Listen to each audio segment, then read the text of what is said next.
ಲಾಕ್ಡೌನ್ನ ಪರಿಣಾಮ ಜನರಿಗೆ ಮನೆಯಿಂದ ಹೊರಗಡೆ ಬರೋದಿಕ್ಕೆ ಆಗ್ತಾ ಇಲ್ಲ. ಜೊತೆಗೆ ಅನೇಕ ರಾಜ್ಯಗಳಿಂದ ಉದ್ಯೋಗ ನಿಮಿತ್ತ ಜಿಲ್ಲೆಗೆ ಆಗಮಿಸಿರುವಂತಹ ಮಂದಿ ಸಂಕಷ್ಟಕ್ಕೆ ತುತ್ತಾಗಿದ್ದಾರೆ. ಈ ನಡುವೆ ಮಂಗಳೂರಿನ ಬೆಂಗ್ರೆಯಲ್ಲಿ ಬೆಂಗ್ರೆ ವಿದ್ಯಾರ್ಥಿ ಸಂಘದ ವತಿಯಿಂದ ವಿನೂತನ ಪ್ರಯತ್ನವೊಂದು ನಡೀತಾ ಇದೆ. ವಿದ್ಯಾರ್ಥಿ ಸಂಘದ ಪದಾಧಿಕಾರಿಗಳ ನೇತೃತ್ವದಲ್ಲಿ ಸ್ಥಳೀಯ ಕಾರ್ಮಿಕರಿಗೆ ತಾವೇ ಆಹಾರವನ್ನ ತಯಾರಿಸಿ ಉಚಿತವಾಗಿ ವಿತರಣೆ ಮಾಡ್ತಾ ಇದ್ದಾರೆ ಮತ್ತು ಸ್ಥಳೀಯ ಜನರಿಗೆ ಕಡಿಮೆ ದರದಲ್ಲಿ ಅಗತ್ಯ ವಸ್ತುಗಳನ್ನು ಪೂರೈಸುವಂತಹ ಕೆಲಸವನ್ನ ಕಳೆದ 30 ದಿನಗಳಿಂದಲೂ ಮಾಡಿಕೊಂಡು ಬರಲಾಗ್ತಾ ಇದೆ. ಈ ಹಿನ್ನೆಲೆಯಲ್ಲಿ ಮಂಗಳೂರು ಮಹಾನಗರ ಪಾಲಿಕೆಯ ಮೇಯರ್ ದಿವಾಕರ್ ಪಾಂಡೇಶ್ವರ ಅವರು ಬೆಂಗರಿಗೆ ಭೇಟಿ ನೀಡಿ ನಡೀತಾ ಇರುವಂತಹ ಕಾರ್ಯ ಚಟುವಟಿಕೆಗಳನ್ನು ವೀಕ್ಷಿಸಿದರು.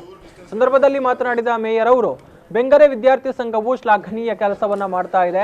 ಸಂಘಕ್ಕೆ ಅಗತ್ಯವಿರುವಂತಹ ನೆರವನ್ನ ಪಾಲಿಕೆ ವತಿಯಿಂದ ನೀಡಲಾಗುತ್ತೆ ಅನ್ನುವಂತಹ ಭರವಸೆ ನೀಡಿದರು. ನಮ್ಮ ಈ ಬೆಂಗರೆ ವಿದ್ಯಾರ್ಥಿ ಸಂಘದವರು ಕಳೆದ 31 ದಿನಗಳಿಂದ ಇಲ್ಲಿನ ಕಾರ್ಮಿಕ ವರ್ಗದವರಿಗೆ 2 ಹೊತ್ತು ಊಟದ ವ್ಯವಸ್ಥೆ, ಅದೇ ರೀತಿ ಇಲ್ಲಿನ ಪರಿಸರದವರಿಗೆ ಕಡಿಮೆ ಬೆಲೆಯಲ್ಲಿ ದಿನಸಿ ಧಾನ್ಯಗಳನ್ನು ವಿತರಿಸ್ತಿದ್ದಾರೆ. ಅದೇ ರೀತಿ ತರಕಾರಿ, ಇವರ ಕೆಲಸ ನಿಜವಾಗಿಯೂ ಶ್ಲಾಘನೀಯ. ಇಲ್ಲಿ ಈ ಕೊರೋನಾ ಸಂದರ್ಭದಲ್ಲಿ ಉಳಿದ ಈ ಕಾರ್ಮಿಕರಿಗೆ ಏನೂ ಗತಿ ಇಲ್ಲ. ಇಂಥ ಸಮಯದಲ್ಲಿ ಇವರಿಗೆ ಈ ಒಂದು ಊಟದ ವ್ಯವಸ್ಥೆ ಮಾಡಿ ಎಲ್ಲರ ಮೆಚ್ಚುಗೆ ಗಳಿಸಿದ್ದಾರೆ.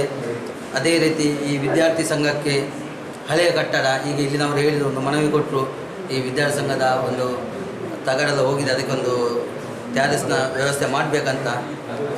ಈ ಕೊರೋನಾ ಇದು ಕಳೆದ ಮೇಲೆ ನಮ್ಮ ಮಂಗಳೂರು ಮಹಾನಗರ ಪಾಲಿಕೆ ವತಿಯಿಂದ ನಾನು ಇದರ ವ್ಯವಸ್ಥೆಯನ್ನು ನಾನು ಮಾಡಿಕೊಡ್ತೇನೆ. ಆ ಟೈಮಲ್ಲಿ ಇಲ್ಲಿನವರು ಬಂದು ನನಗೆ ಮನವಿ ಕೊಡಲಿ. ಸಂದರ್ಭದಲ್ಲಿ ಬೆಂಗರೆ ವಿದ್ಯಾರ್ಥಿ ಸಂಘದ ಅಧ್ಯಕ್ಷರ ಸಹಿತ ಸರ್ವ ಪದಾಧಿಕಾರಿಗಳು ಉಪಸ್ಥಿತರಿದ್ದರು.